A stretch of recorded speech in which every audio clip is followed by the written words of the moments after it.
This is an offset hip bridge variation. I'm going to have 1 foot on the floor and 1 foot on a book. For this particular variation, we want most of the weight bearing through the foot on the floor.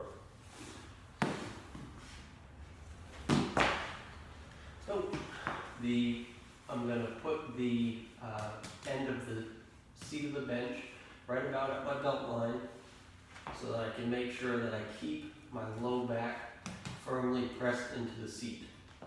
From here, I'm going to drive my left foot down into the floor, trying to keep my right hip slightly higher than my left. So it's like I'm taking a left-hand turn as I push down into the floor with my left foot, and then hold here and breathe.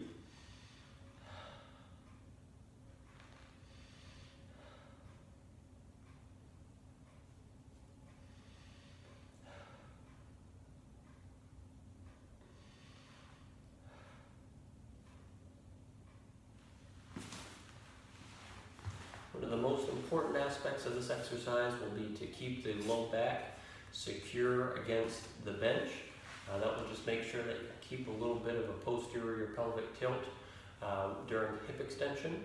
The second thing will be to make sure that the ribs are kind of sucked down into the ab muscles again, so you're not, just making sure that you have your abs on and you're not coming up, getting excessive lumbar extension as you go to extend your hip.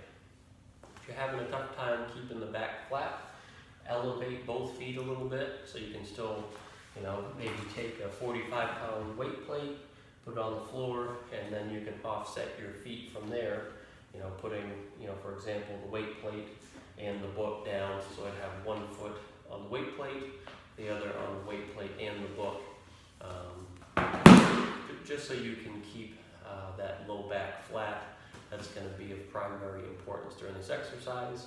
Should feel hamstring and glute working of the foot that you're pushing through.